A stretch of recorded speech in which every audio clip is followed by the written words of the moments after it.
దేవుని సన్నిధిలో ఉన్నటువంటి మనందరము ఒక మాట చదువుకొని ప్రార్థన చేసుకుందాం. సమయంలో బైబిల్ గ్రంథంలో నుంచి నిర్గమకాండం 32వ అధ్యాయం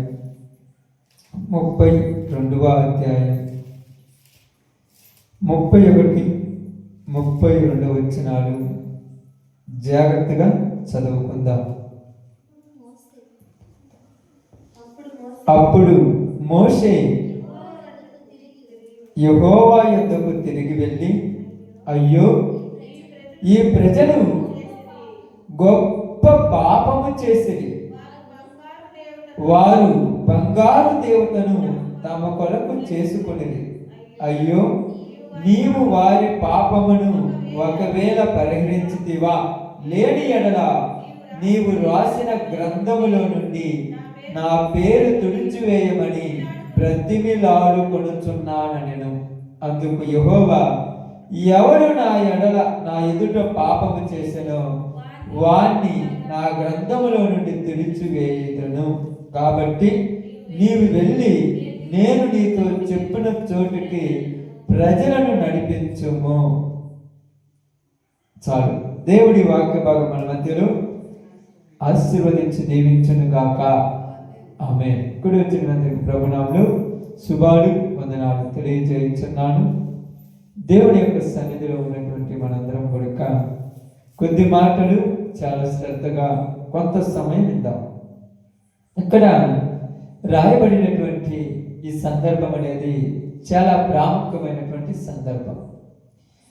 ఇశ్రాయేలు ప్రజలను దేవుడు దీవించి ఆశీర్వదించిన తర్వాత వారు ఐగుప్తు దేశంలో నుంచి కానాను ప్రాంతంలోనికి ప్రయాణం అవుతూ ఉన్న సమయంలో ఆ యొక్క పర్వతం దగ్గరికి వెళ్ళినప్పుడు 10 ఆజ్ఞలు కలిగినటువంటి ఆ రాతి పలకలను తీసుకురావటానికి మోషే పర్వతం పైకి వెళ్తాడు. అక్కడ పర్వతం పైకి వెళ్ళినటువంటి మోషే దేవుడితో మాట్లాడుచు కొంచెము ఆలస్యం చేయించు ఉంటాడు. ఎలాగంటే దేవుడితో గడుపుతున్నటువంటి తన జీవితంలో ఆయన దేవుడితో గడుపుతున్నప్పుడు ఆయనకు ఆ సమయం అనేది చాలా చాలా తొందరగా అయిపోయినట్టుంది. 40 దినాలు 40 రాత్రులు 40 పగులు కూడా దేవుడితో ఆయన సమయం గడుపుతున్నప్పుడు తొందరగా అయిపోయినట్టుంది. 40 రోజులు కూడా 5 రోజులు లెక్కలైపోయింది. ఇప్పుడు మోషే కొండ దిగుటకు తడువు చేసిన రాయబడింది. తడువు చేయడం అంటే ఆలస్యం చేశాడు. ఎందుకని ఆలస్యం చేశాడు? దేవుడితో ఉన్నప్పుడు వేరే ఆలోచన రావు. అర్థమైందా? మీరందరూ కూడా మత్తయి సువార్తలో కానీ అక్కడ యేసు ప్రభువు యొక్క దర్శనం చూపెడతారు. పేతురు, యోహాను, యాకోబును ఆ పర్వతం మీదకి తీసుకొని వెళ్ళినప్పుడు ఆ పర్వతం మీద వారితో ఆయన దర్శనములో మోషే ఏలియాలతో మాట్లాడుతున్నట్టుగా మనకు అగపడుతూ ఉంటుంది. అక్కడ వాళ్ళు ఆ దర్శనం చూసినప్పుడు అప్పుడు పేతురు ఏమంటాడంటే, ప్రభువా, మనం ఇక్కడే ఉందా, నీకును మోషేకును ఏలియాకును పర్ణశాలలో కట్టిద్దాము, ఇక్కడే ఉందామన్నప్పుడు అక్కడ ఆయన ఎందుకు ఇక్కడే ఉందామన్నాడంటే దేవుడితో కలిసినప్పుడు ఎక్కడే బాగుంది కదా. ఇక్కడ అదే మోషే ఎవరితో ఉన్నాడు? ఇప్పుడు దేవుడితో సంభాషణ ఉన్నాడు. దేవుడితో సంభాషణ ఉన్నప్పుడు వేరే పట్టితే వేరే ఆలోచన రాదు, వేరే ఉద్దేశాలు రావు, వేరే అవగాహన రాదు. దేవుడితోనే కలిసి నడుస్తున్నాడు ఈయన. దేవుడితో ఉంటూ ఆ టైం ఎంతో అయింది కూడా ఆయన తెలియదు, ఎన్ని రోజులు పడిందో కూడా. ఇప్పుడు వెంటనే దేవుడితో ఉన్నటువంటి మోషే కిందన్న ప్రజలను మర్చిపోయాడు. అర్థమవుతుందా? దేవుడితో ఉన్నటువంటి మోషే కిందన్న ప్రజలను మర్చిపోయాడు. కానీ దేవుడు మోషేతో మాట్లాడుతూనే ప్రజలను కూడా పట్టించుకుంటున్నాడు. అర్థమవుతుందా? దేవుడు మోషేతో మాట్లాడుతున్నాడు, ప్రజలను పట్టించుకుంటున్నాడు. కాబట్టి మోషేతో దేవుడు ఏమన్నాడంటే, మోషే నువ్వు తొందరగా కిందికి వెళ్ళుము. ఎందుకంటున్నాడు అక్కడ? ఈ ప్రజలు ఏమన్నాడు? ఈ ప్రజలు చెడిపోయి ఉన్నారు. చూడండి, కావాలంటే 32 అధ్యాయం 7వ వచనం చదవండి. 32 అధ్యాయం 7వ వచనం నుంచి.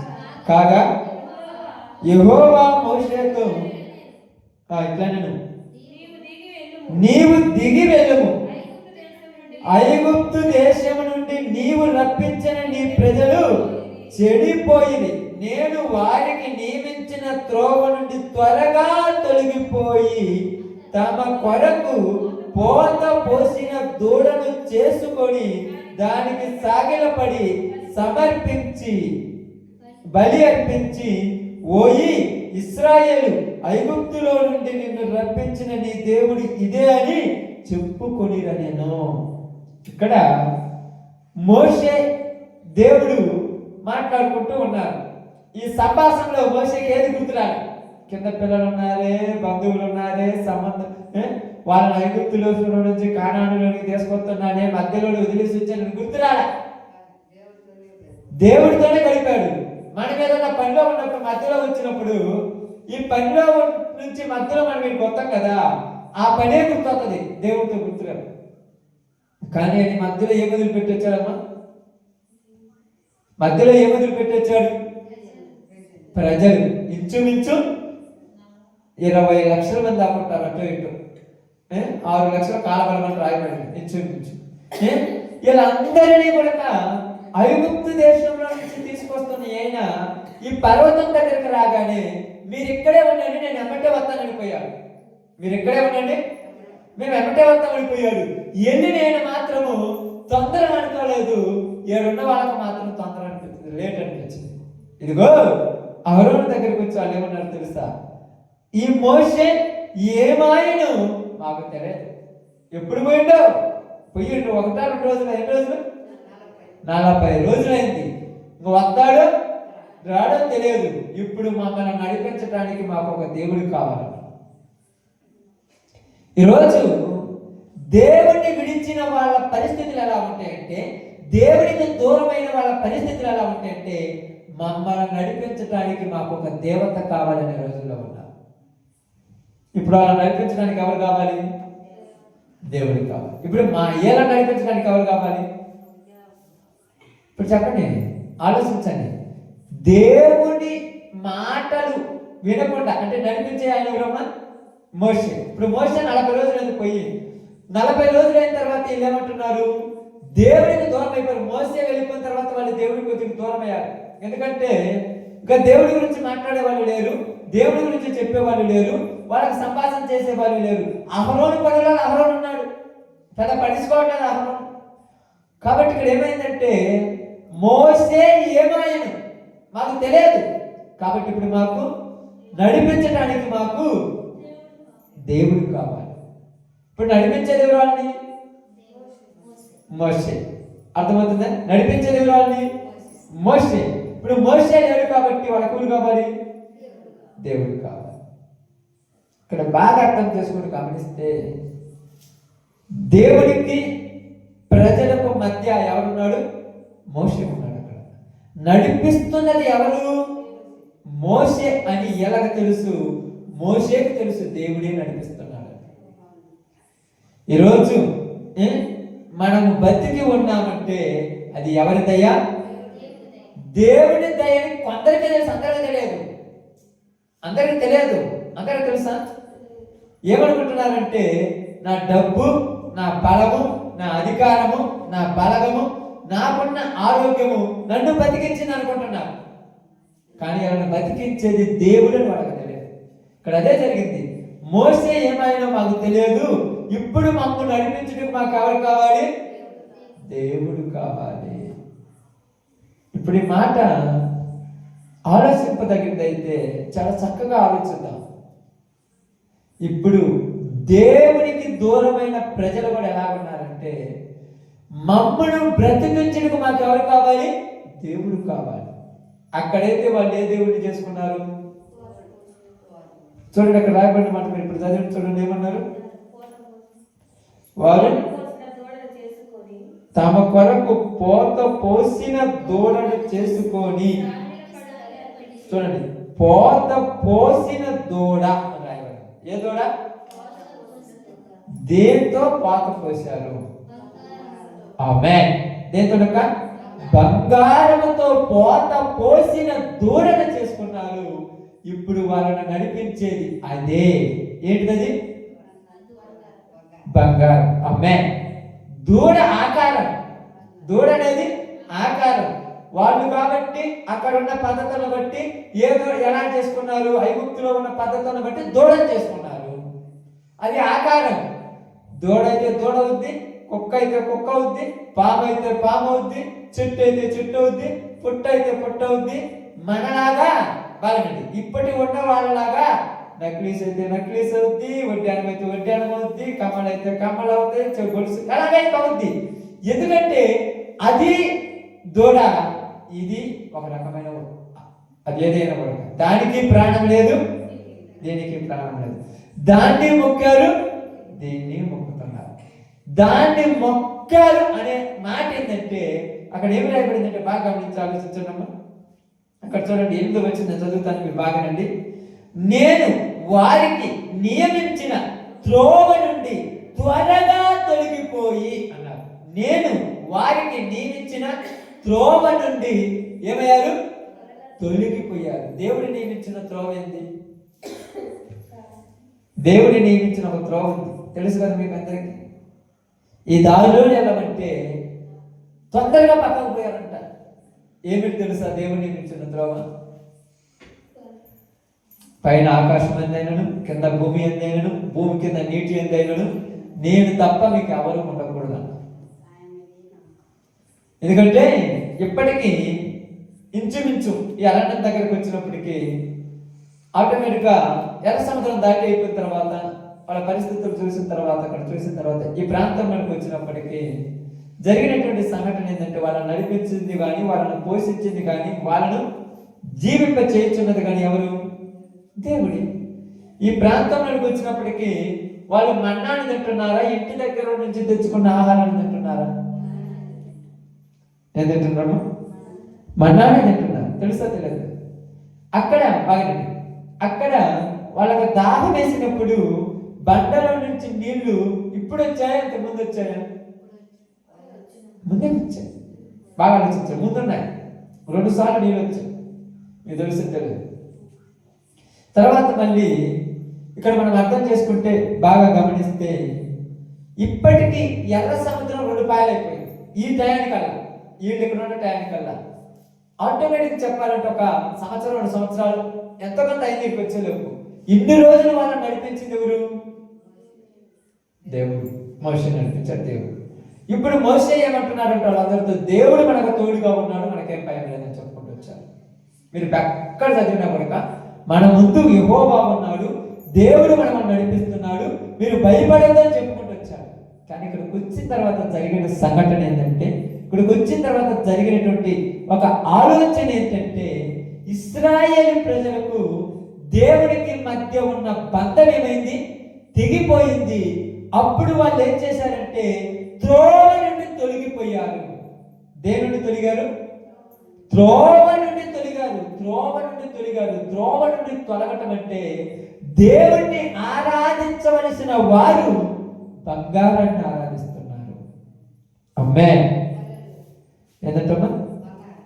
దేవుణ్ణి ఆరాధించవలసిన వాళ్ళు బంగారాన్ని ఆరాధిస్తున్నారు. బంగారాన్ని ఆరాధించినారంటే వాళ్ళు ఏమనుకున్నారు తెలుసా? బంగారమే మాకు దేవుడు. ఆమేన్. ఇప్పుడు దేవుడు ఏమొచ్చింది? దేవుడి స్థానంలోనికి ఏది వచ్చింది? బంగారం వచ్చేసింది. ఇప్పుడు బంగారం దేవుడి స్థానంలోనికి వచ్చినప్పుడు దేవునికి రావలసిన మహిమ దేవుడికి వచ్చిందా? దేవునికి రావాల్సిన ఘనత దేవుడికి వచ్చిందా? దేవునికి రావాల్సిన విలువ దేవుడికి వచ్చిందా? రాలేదు. ఎక్కడ చూడండి, బైబిల్ గ్రంథంలో మనం వెళ్ళినప్పుడు ఒక మాట మీకు చదివిస్తాను, నేను చదువుతాను జాగ్రత్తగా. తెస్సలోనికీయులకు రాసినటువంటి 2వ పత్రిక, అపోస్తలుడైన పౌలు గారు తెస్సలోనికీయులకు రాసినటువంటి 2వ పత్రిక 2వ అధ్యాయం 4వ వచనాన్ని జాగ్రత్తగా చదువుతాం. 4వ వచనం జాగ్రత్తగా చదువుతున్నాను, మీరు జాగ్రత్తగా వినడం. ఏది దేవుడు అనబడునో, ఏది పూజింపబడునో దానిని అంతటినీ ఎదిరించుచు దానికంతటికి పైగా వాడు తన్ను తానే హెచ్చించుకొనుచు తాను దేవుడినని తన్ను కనపరుచుకొనుచు దేవుని ఆలయములో కూర్చుండును. ఎక్కడ కూర్చున్నాడంట? దేవుని ఆలయములో కూర్చుండును. ఏది దేవుడు అనబడును, ఏది పూజించబడును దానినంతటిని ఎదిరించుచు దానికంటే పైగా తను తానే హెచ్చించుకొని తనేమయ్యాడంట? దేవుని ఆలయంలో వచ్చి కూర్చున్నాడు. దేవుడు కాదు, మళ్ళా దేవుడు అనేది రాంగ్. అక్కడ చదివినప్పుడు అదే మాట చూడండి, మనం చదువుతాను, మీకు బాగా అర్థం కావడానికి. నేను చదువుతాను, జాగ్రత్త చూడండి. ఎందుకంటే ఈరోజు ఈ మాటలు మనకు అర్థం కావాలి. నేను చదువుతాను. ఏది దేవుడు అనబడును, ఏది పూజించబడును దానికంతటిని ఎదిరించుచు దానికంతటికి పైగా వాడు తాను తానే హెచ్చించుకొనుచు తాను దేవుడినని తన్ను కనపరుచుకొనుచు దేవుని ఆలయంలో కూర్చున్నాడు. ఏది దేవుడు అనబడును, ఏది పూజించబడును దాన్నంతటిని ఎదిరించుచు దాన్నంతటికంటే పైగా తన్ను తానే హెచ్చించుకొనుచు అన్నాడు. ఇప్పుడు ఏమన్నాడు? హెచ్చించుకున్న తర్వాత తానే దేవుడు అని కనపరుచుకొనుచు ఎక్కడ కూర్చున్నాడు? దేవుని ఆలయంలో కూర్చున్నాడు. ఇప్పుడు ఆలయంలో కూర్చున్నాడు, బయటికి పోతున్నా. ఇప్పుడు ఆడ కూర్చున్నాడు, ఆలయంలో కూర్చున్నాడు. ఆలయంలో కూర్చున్నాడు అనగానే ఎలా కూర్చొని ఉంటాడు? ఆలయంలో ఏ విధముగా కూర్చొని ఉంటాడు? బాగా కూర్చుంటాం. ఈ సందర్భాన్ని బట్టి మనం మాట్లాడుకుందాం. ఇక్కడ దేవుడు ఏదమ్మా? ఇక్కడ దేవుడు ఏది? సర్వమును సృష్టించిన సృష్టికర్త అయిన వాడు దేవుడు. ఏది పూజించబడాలి? సృష్టికర్తే పూజించబడాలి. ఇక ఏది పూజించబడదు. కాబట్టి ఏది దేవుడు అనబడునో, ఏది పూజించబడునో దానినంతటిని ఎదిరించుతున్నాడు. ఇప్పుడు ఏం చేస్తున్నాడు? ఎదిరించడం అంటే తెలుసుగా. అంటే దేవుడితో ఎదిరించి పోరాడుతున్నాడు. పోరాడలేడు, ఎదిరిస్తున్నాడు. ఎక్కడ? దేవుని ఆలయంలో కూర్చొని ఎదిరిస్తున్నాడు. ఎలాగ ఎదిరిస్తున్నాడు? ఇప్పుడు మనం అర్థం కావాలి. ఎదిరించడం అంటే ఎలాగా?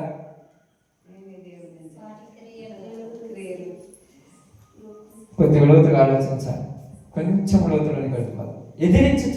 ఎదిరించుకోవడం అంటే తెలుసుగా.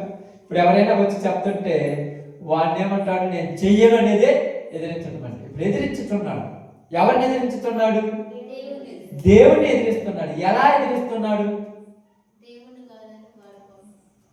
ఇది చాలా లోతైనది, కానీ మీకు అర్థం కావడానికి సింపుల్గా చెప్పేస్తాను. మనకు అర్థం కావడం చెప్తాను. కూర్చున్నది ఎక్కడ? ఆలయం. ఆలయం ఏది? దేవుని ఆలయం అంటే మన హృదయంలోకి వచ్చి ఏం చేస్తున్నాడంటే దేవుడిని ఎదిరిస్తున్నాడు. ఎలా ఎదిరిస్తున్నాడు?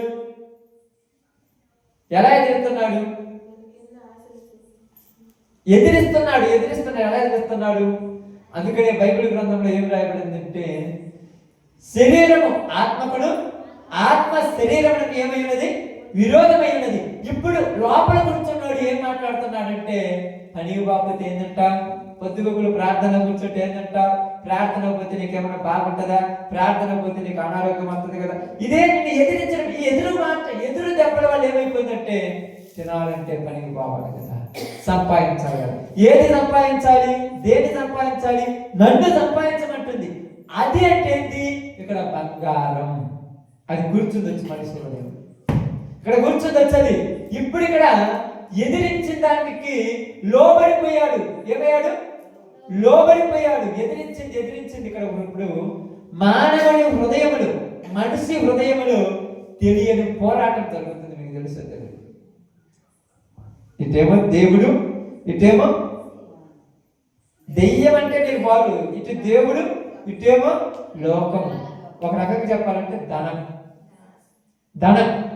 పచ్చి చెప్పడానికి ధనం. అందుకే యేసుప్రభువు ఏమన్నాడు, సిరికిని దేవుడికిని దాసులుగా ఉండలేరట. ఇటువల్ల ధనం, ఇటువల్ల దేవుడు.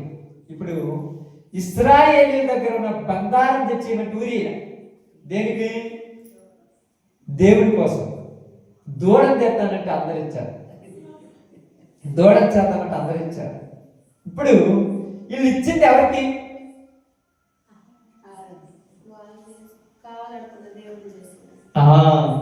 వాళ్లకు కావాలనుకున్న దేవుడికి, సృష్టికర్త అయిన దేవుడికి. ఇలా ఈరోజు ప్రజలు కూడా ఎలా ఉన్నారంటే వాళ్లకు కావాలనుకున్న దేవుడికి ఇస్తున్నారు, కానీ సృష్టికర్త అయిన దేవుడికి ఎవరు కావాలని చూడండి. తినడానికి, తాగటానికి, ఎంజాయ్ చేయడానికి, రికార్డ్ డాన్సులు పెట్టుకోవడానికి ఒక్కొక్కటికి 20,000 30,000 అంటారు, 50,000 అంటారు. కానీ మంచి పని చేయడానికి ఇది మంచిది కాదని అంటున్నారు. కూర్చున్నాడా వాడు? కూర్చున్నాడు. కూర్చున్నవాడు ఇశ్రాయేలీయుల యొక్క అధిపతి అయినటువంటి మోషే దేవుడితో మాట్లాడటానికి వెళితే ఇక్కడ ఉన్నటువంటి వాళ్ళందరినీ చెదరగొట్టేశాడు. లోపల కూర్చొని ఏం చెదరగొట్టాడు? మోషే ఏమాయను?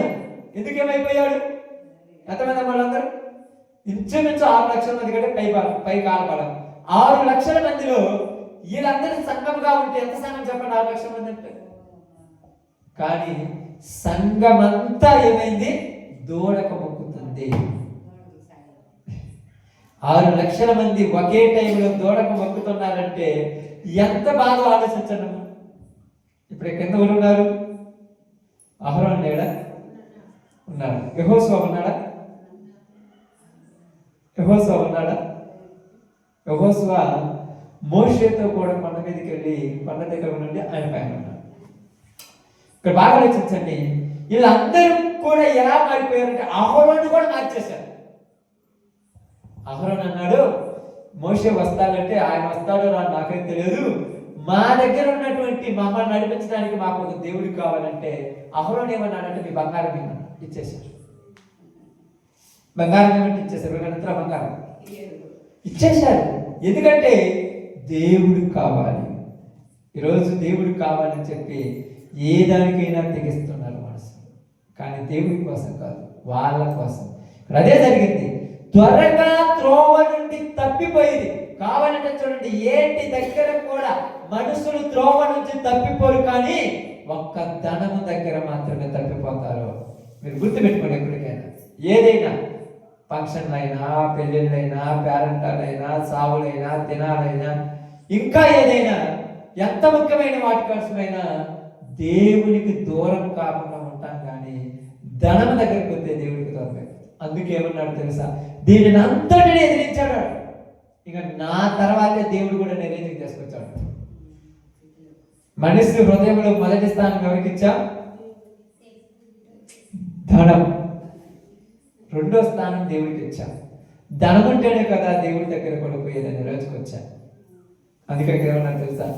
నేను నియమించిన త్రోవ నుండి వాళ్ళు త్వరగా తొలగిపోయింది కాబట్టి నువ్వు వెంటనే వెళ్ళి వాళ్ళతో మాట్లాడుకో మోషే అన్నాడు. వాళ్ళు ఎందుకు వచ్చి చూడగానే కింద ప్రజలందరూ పాడైపోయినారు. పరిస్థితులన్నీ పాడైపోయిన తర్వాత మోషే ఆ శాసనం వాళ్ళ పలకలను చేత పట్టుకొని కొట్టేసి పగల కొట్టేసి మొత్తం చేసిన తర్వాత ఇక్కడ జరిగినటువంటి ఏంటంటే ఒక మాట చూద్దాం. ఇప్పుడు ఇక్కడ జరిగి చూడండి. కిందికి వచ్చాడు, మొత్తాన్ని అయిపోయింది అసీమంగా. మనకు సందర్భం కావాలి. ఇప్పుడు చూద్దాం 30 వచనం. మరునాడు మోసే ప్రజలతో, మీరు గొప్ప పాపము చేసింది కనుక యెహోవా యొద్దకు కొండ ఎక్కి వెళ్ళుదును. ఒకవేళ మీ పాపమునకు ప్రాయశ్చిత్తము చేయగలనేమో అనేను. ఏమంటున్నాడు మోసే? మీరు గొప్ప పాపం చేశారు. ఏంటా గొప్ప పాపం? ఇప్పుడు చెప్పాలి. గొప్ప పాపం ఏంటిది? బంగారం దూరం చేసుకోవడమా? గొప్ప పాపం ఏంటి? తాగటము తినటమా? గొప్ప పాపం ఏంటి? అమ్మే ఏ తల్లి, దేవుణ్ణి మరిచిపోవడమే గొప్ప పాపం. తాగినా, వ్యభిచారం చేసినా, దొంగతనం చేసి అన్నావు. దేవుణ్ణి ఎప్పుడైతే మర్చిపోయారో అది గొప్ప పాపం. మీరు అనుకుంటారో లేదు, దావీదు వ్యభిచారం చేశాడు, దేవుడు క్షమించేశాడు. తెలుసా? రాహాబు అబద్ధం ఆడింది, దేవుడు ప్రేమించాడు తెలుసా. మరి తర్వాత శిలువ మీద ఉన్నటువంటి ఒక వ్యక్తి దొంగతనం చేశాడు, దేవుడు ఏం చేశాడమ్మా? క్షమించేశాడు. బాగా ఆలోచించండి. ఇంకా తర్వాత మనం చూసినప్పుడు నేను తప్పులు చేసిన వాళ్ళు క్షమించాడు, పాపం చేసిన వాళ్ళు క్షమించాడు, క్షమించాడు. కానీ దేవుణ్ణి విడిచి వేరే దాన్ని హృదయంలోనికి తెచ్చిన వాడిని క్షమించడు ఆయన. ఇది చాలా బాగుంది. కావుబోతుడు మారవచ్చు, తిరుగుబోతుడు మారవచ్చు, పాపాత్ముడు మారవచ్చు, ఎవరైనా మారచ్చు. కానీ దేవుడి దగ్గరికి వస్తూ దెయ్యాల దగ్గర పోయినాడు ఎప్పటికీ మారడు. అదే అంటున్నాడు, చెడిపోయాడు. ఎలా చెడిపోయారంటే మీరు దేవుడిని మర్చిపోవడమే చెడిపోవటం. ఒక భార్య ఎప్పుడు చెడిపోద్ది? భర్తను మర్చిపోయినప్పుడే, భర్త గురించి జ్ఞాపకం లేనప్పుడే చెడిపోద్ది. చెడిపోయాడు. అందువల్ల నేను మీకోసము దేవుని దగ్గరికి వెళ్ళి బతిమలాడుకుంటా, అయ్యా వాళ్ళు తెలియక చేశారు, క్షమించు అని బతిమలాడుకుంటానని దేవుని దగ్గరికి ఎవరు వెళ్తున్నాడు? మోసే వెళ్ళాడు. వీళ్ళు అక్కడ చూడన్నా, ఒకవేళ దేవుడు క్షమించనేమో పశ్చాత్తాపము చేయగలనేమో అన్నాడు. ఎవరు? మీ పాపములకు ప్రాయశ్చిత్తము చేయగలనేమో అన్నాడు. నేను వెళ్ళి దేవుడిని బతిమలాడుకుంటాను. ఒకవేళ దేవుడు క్షమిస్తే ధన్యులమే, క్షమించకపోతే నేను ఎంత దానికి దారి తీస్తానంటే ఇక్కడ అన్నాడు చూడండి. అప్పుడు మోసే యెహోవా యొద్దకు తిరిగి వెళ్ళి, అయ్యా ఈ ప్రజలు గొప్ప పాపము చేసిరి. పాపమా గొప్ప పాపమా? పాపం వేరు, గొప్ప పాపం వేరు. అందుకే మీకు చాలా మార్లు చెప్తాను, దేవుని సన్నిధిని విడిచిపెట్టి లోకంలోకి వెళుతున్నారంటే అది గొప్ప పాపం. మిగతా వాళ్ళు చేసేది పాపం కాదు. అంటే నీ జీవితంలో నీ హృదయం నిన్ను ఎలా ప్రేరేపించింది? ఏమి కాదులే. భర్తను విడిచిపెట్టి భార్య వేరే వాడితో ఉంటుందంటే తన హృదయానికి ఏమనిపిస్తుంది?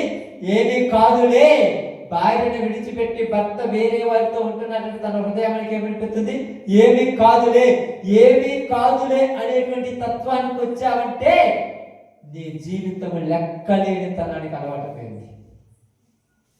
అదే ఇదిగో వీళ్ళు చేసిన పాపం మామూలు పాపం కాదు, దేవుడు చెప్పిన దానికంటే ఘోరమైన పాపం. ఎలాంటి పాపం అంటే వీళ్ళు గొప్ప పాపం చేశారు. అయ్యా ఈ పాపం క్షమించరానిది, ఎవరు కూడా క్షమించలేరు.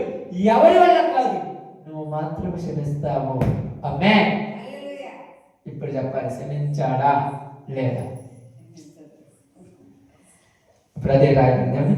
గొప్ప పాపము చేసిరి వారు బంగారు దేవతను తమ కొరకు చేసుకొనివి. అయ్యా నీవు వారి పాపమును ఒకవేళ పరిహరించితివా? అలా అంటున్నాడు. ఏమంటున్నాడు? నీవు వాళ్ళ పాపములను ఒకవేళ పరిహరించితివా? ఎందుకంటే వాళ్ళు చేసిన పాపం అని చెప్పాను. నిన్ను విడిచి వేరే చోటికి వెళ్ళారు. ఈరోజు నిన్ను విడిచి వెళ్ళిపోతున్నారు. ఎవరిని విడిచి వెళ్ళిపోతున్నారు? దేవుని విడిచే. అవునా కాదా? మీకు తెలిసి తెలియదు. దేవుని విడిచే మేము ప్రార్థన చేస్తున్నామన్నారు. ఏం చేసినా దేవుని విడిచి వెళ్ళిపోతున్నా. దేవుడు పిలుస్తూ ఉంటే నువ్వు రాలేదంటే విడిచి వెళ్ళినట్టే. తెలుసా? విడిచి వెళ్ళినట్టే. విడిచి వెళ్ళామంటే అది ఎంత పాపం అంటే ఆ పాపాన్ని ఎంతగా చేశారంటే దాని గురించి చెప్పటానికి కూడా వర్ణించడానికి కూడా తగదు. అంత గొప్ప పాపం అని చెప్పారు దాని గురించి. ఎందుకంటే ఒక చిన్న మాట మీకు అర్థం కావడానికి చెప్తాను. ఏలి కుమారులు అన్యాన్ని అర్పించటం వలన అక్కడ ఏం జరిగిందంటమ్మా? కాలి బూడిదైపోయారు. నువ్వు ఏది చేసినా పర్వాలేదు, దేవుడిని మాత్రం పక్కన పెడితే ఒప్పుకోవాలి. మన దేవుడు ఎవరంట? ఎవరమ్మా? రోసమ గల దేవుడు. మన దేవుడు ఎవరంట? రోసమ గల దేవుడు. అదే మన దేవుడికి ఇంకో పేరేముంది? దహించు అగ్ని. జాగ్రత్త. ఇప్పుడు అదే అన్నాడు, గొప్ప పాపం చేసిరి నువ్వు ఒకవేళ పరిహరించితివా? లేని ఎడల నీవు రాసిన నీ గ్రంథములో నుండి నా పేరు తుడిచివేయమని బ్రతిమాలు కొనుచున్నానను. ఇప్పుడు ఎవరి కోసం ఎవరు చచ్చిపోతానంటున్నాడు? వీళ్ళందరి కోసం నేను చచ్చిపోతానంటే, మోసే చనిపోతానన్నాడు, నా పేరు నువ్వు తుడిచేయమన్నాడు, కానీ నీకు ఇష్టమేనా అంటే నాకు ఇష్టమే ప్రభు, నువ్వు తుడిచేయి అంటే దేవుడు తనంతట తను తుడిచేయడు. యేసు ప్రభు ఏమన్నాడు తెలుసా?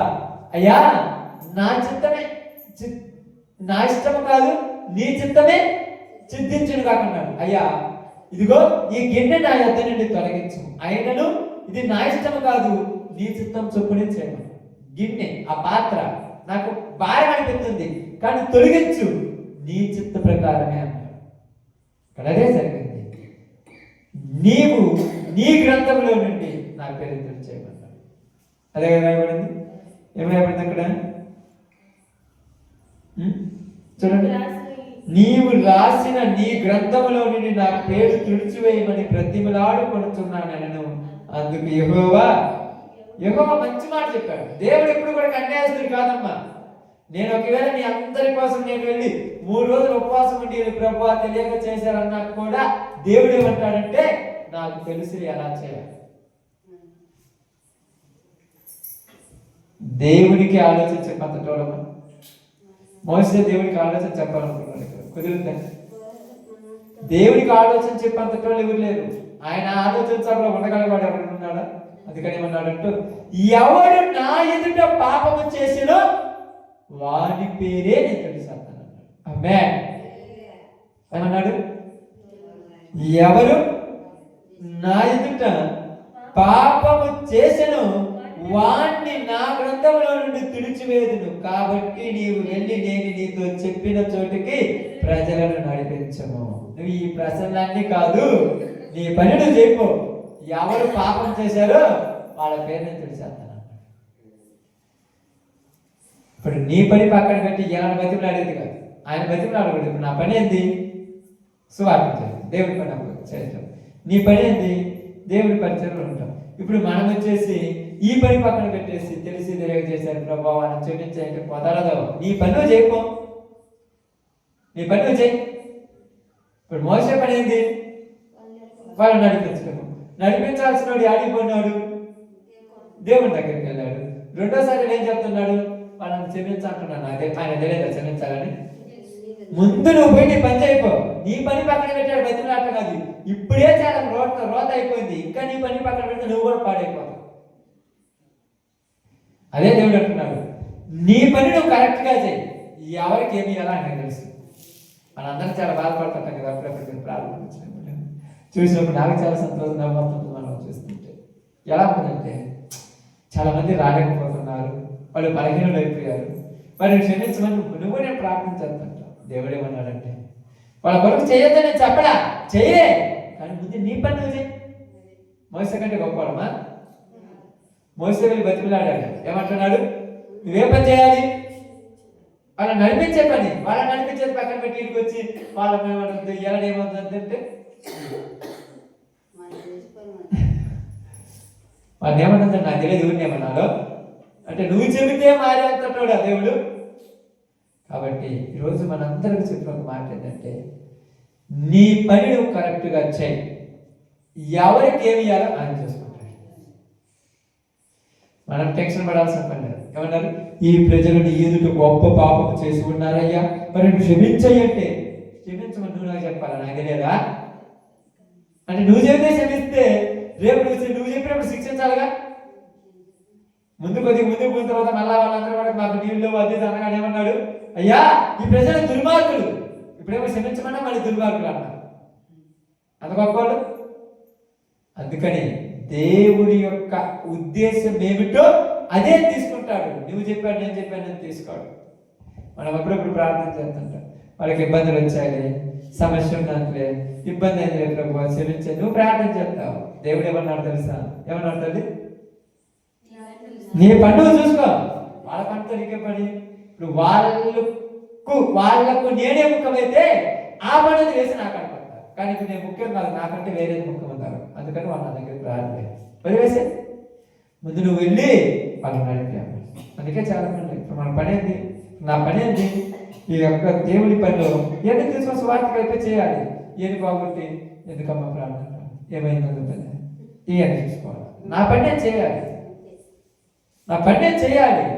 ఇది పట్టించుకున్నట్టే ఆ పని ఏమవుతుంది, అది ఆగిపోయింది అనుకో చివరికి ఇది కూడా.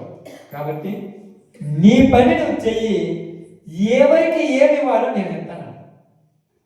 కాబట్టి ఇప్పుడు అడగవలసిన బాధ్యత లేదో చెప్పట్లా, దేవుడి దగ్గర రిక్వెస్ట్ చేయకూడదు మనం. ఇప్పుడు దాని సిస్టర్ ఉందనుకో, అమ్మాయి సిస్టర్ ఉందనుకో, ఆరోగ్యం బాగలేదు ప్రభు, లేకపోతే మంచి శ్వాస రాలేదు, ఆరోగ్యం బాగాలేదు, ఇబ్బంది పడుతుందయ్యా, ఏమి లేదు ప్రభు అంటే లేదా? ఆయనకేం తెలుసు? ముందు జరిగింది తెలుసు, ఎనక జరిగింది తెలుసు. ఎందుకు బాగలేదు? ఆమెకు పాపులాడింది లోకం కోసం, నా కోసం పాపులాడలేదు కాబట్టి నేను దానికి తగ్గింది ఇయ్యాలిగా. మరి నువ్వెందుకు వచ్చి రిక్వెస్ట్ చేస్తున్నావు అంటే, నువ్వు రిక్వెస్ట్ చేస్తే అంటే నీ రికమెండేషన్ జరుగుతాడా? మన రికమెండేషన్ చాలదు. అందుకని నీ పని నువ్వు చేసుకో, నీ పని నువ్వు చేసుకో, నీ పని నువ్వు చేసుకో, నా పని నేను చేసుకుందా. ఈ పని చేసుకుంటున్నా మనము. ఒకవేళ దేవుడు క్షమిస్తాడేమో అని ప్రార్థించాలి. చెయ్యొద్దని చెప్పలా. మోసే కూడా ఏమన్నాడు? ఒకవేళ దేవుడు క్షమించునేమో. ప్రార్థన చేద్దాం, తప్పేం లేదు. ఆయన క్షమించవచ్చు, క్షమించకపోవచ్చు. కానీ ఇది పట్టించుకొని మన పని మనం మర్చిపోతే, అందుకని వాళ్ళ హృదయాలలో ఉన్నది ఎవరు? బంగారు దూడ, బంగారం. ఇప్పుడు నీ హృదయాలలో ఉన్నది ఎవరు? బంగారం లాంటి డబ్బు, బంగారం లాంటి ధనం. అది హృదయంలో నుంచి బయటికి పోతేనే నువ్వు దేవుడి దగ్గరకు రాగా. అది ఉన్నంత కాలం రాలేదు. ఎన్ని చెప్పినా ఏం చెప్పినా కూడా ఇది నిజం. పరలోకం అందరూ పోదాం అనుకుంటున్నారు, కుదరదు. ఈరోజు మీరు అనుకున్నట్టుగా కొన్ని చర్చిలలో లక్షల మంది కూర్చుంటారు, వాళ్ళందరూ పరలోకం పోతారు అనుకుంటే కరెక్ట్ కాదు. ఆ లక్షల మంది లో నుంచి బయటకు వచ్చింది అంతే. ఈరోజు మనం అనుకుంటాం 10 మంది కూడా లేరు, 2 కూడా లేరు, ఒక్కళ్ళు కూడా లేరండి. ఒక్కళ్ళైనా పరలోకం పోతే సార్ సంఖ్యగా చూడాల్సింది. ఏం చూడాలి? పని. సంఖ్య చూడకూడదు, పని. దేవుడిలో ఎలా ఉన్నావు, నీ పనికి ఆయన ఇచ్చే ప్రతిఫలం చూడాలి. కాబట్టి ఈరోజు మనందరికీ చెప్పిన ఒక చిన్న మాట ఏంటంటే, నీ పని నువ్వు చూసుకో. ఏంటంట? నీ పని నువ్వు చూసుకో, పక్కన వాళ్ళ గురించి ప్రార్థించే. మర్చిపోయి వాళ్ళ దగ్గర నువ్వు పనిలో పోయి వాళ్ళ దగ్గర పొలబెట్టమంటే నేను కూడా ఆగదు. ఎందుకు? వాళ్ళ దగ్గర ఉన్నటువంటి అహరోన్ ఏం చేశారు? అహరోన్ చేతనే చేపించారు దేవుడు. మాకు రక్తం అనుకున్నాం, అహరోన్ చేతనే. ఇప్పుడు మేమన్నా మనకు పరిచర్యలో ఏమనిపోతుంది? ఎవరు రాలేదులే, ఏం ప్రార్థన పెడదామని అనిపించచ్చు. ఎవరు కూర్చోాలని, ఎవరితో నా పని లేదు, నా పని నేను చేయాలి. నువ్వు రాకు, నువ్వు రాకు, నా పని. 7:30 రావటం, 9:15 దాకా, 9:30 దాకా ప్రార్థన చేసుకోవడం, వెళ్ళిపోవడం, ఇది నా పని. ఈ పని చేస్తున్నప్పుడు ఆ సాగిపోతూనే ఉంటుంది. ఇది ఆగేసి ఇంకొకటి చేసిన మనకో ఇది ఆగిపోతే అదిపోదు. కాబట్టి ఈరోజు మన అందరితో చెప్పిన ఒక చిన్న మాట ఏంటంటే, దేవుడు ఎవరికి ఏది ఇవ్వాలో అది ఆయన ఇస్తాడు. కావున నీకు ఏది ఇవ్వాలో అది కూడా ఆయన నీకు ఇస్తాడు. నీకు అప్పగించిన పనిని శక్తి వంచన లేకుండా ముందుకు సాగిపో. అలాంటి భాగ్యం దేవుడు మనకు అనుగ్రహించిన గాక. అందరము తల వంచినట్లయితే ప్రార్థన చేద్దాం.